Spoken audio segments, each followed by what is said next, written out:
Good day, especially to the panelists of this third BBP International Multidisciplinary Research Conference. I am Sapar Babagay, Master Teacher 1 of Vicente Andaya National High School from Capiz, Philippines. With great pride and honor, I would like to present to you my action research entitled Students' Recorded Video, a tool to determine the student's performance in modern art. Art is one of the components of MAPE. In this subject, the students requires various performances to meet the competencies that should be learned. Teaching students on this subject in a meaningful way is a difficult task.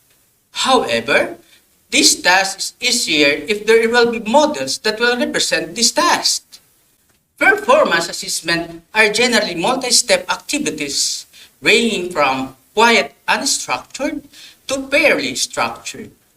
The key features of such assessments is that students are asked to produce a product or carry out a performance, meaning musical performance and other forms of performance in art.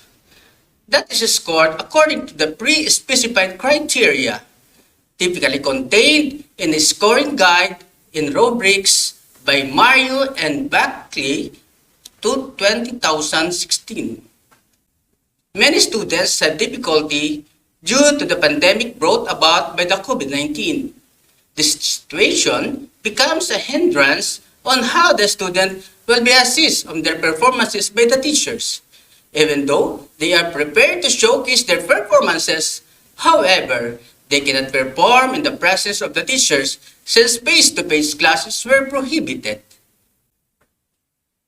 Performance-based assessments are key to competency-based education system, in which students' learning progresses based on mastery of content rather than the passage of time.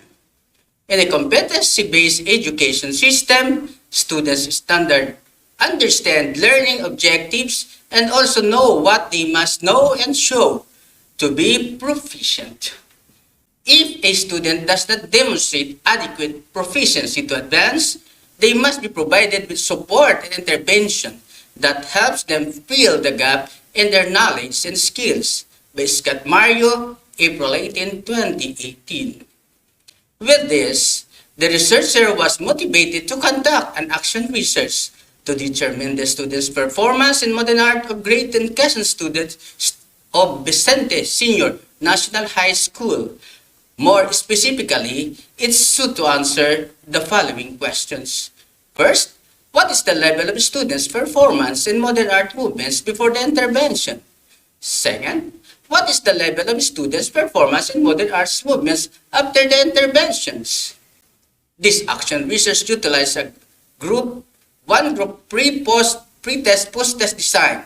The 20 participants of the study were the grade 10 Quezon student of Vicente Andaya Senior National High School for the school year 2020-2021, taking MAP 10.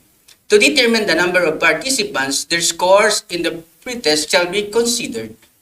They were purposely chosen for the study. In choosing the respondents, those who did not meet the expectation based on the rubrics in their performance will be considered, and they will be the ones to undergo the intervention. The instrument used underwent content and phase validation. The statistical tool used to analyze the data collected was mean. It was used to determine the pre-test, post-test performance of students in modern art movements before and after they were exposed to the intervention.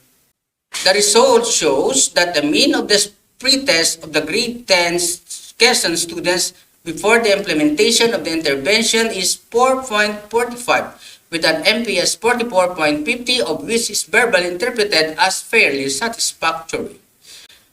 The result shows that the mean of post-test is 8.20 with the MPS of 82 which is verbally interpreted as outstanding. The level of students' performance in modern art movements before the intervention was applied was insufficient. This implies that students were not acquainted to contemporary art movements. The level of students' performance in modern art movements after the intervention was high. This implies that using the works that video recorded is an effective tool to help in improvement of students' modern art skills and gain high scores in MAPE.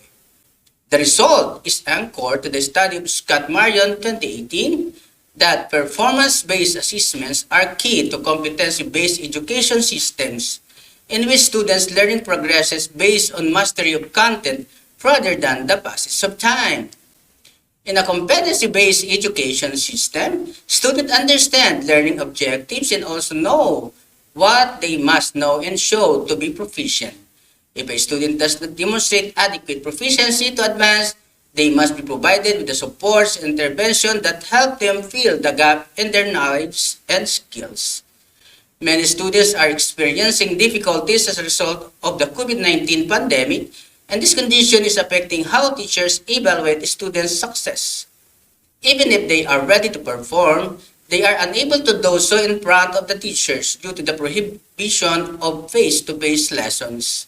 Competency-oriented curriculum program rely on a performance-based test to ensure that students' learning improves based on content's mastery rather than the passage of time. Students understand learning goals and what they must know and improve to be proficient in a competency-based education system.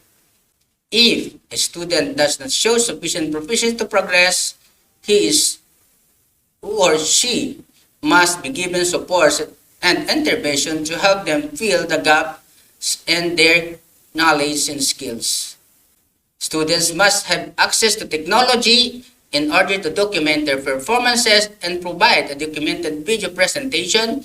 Every student has the right for education for acquiring proper skills in different areas of life. That's the end of my presentation, and thank you for listening.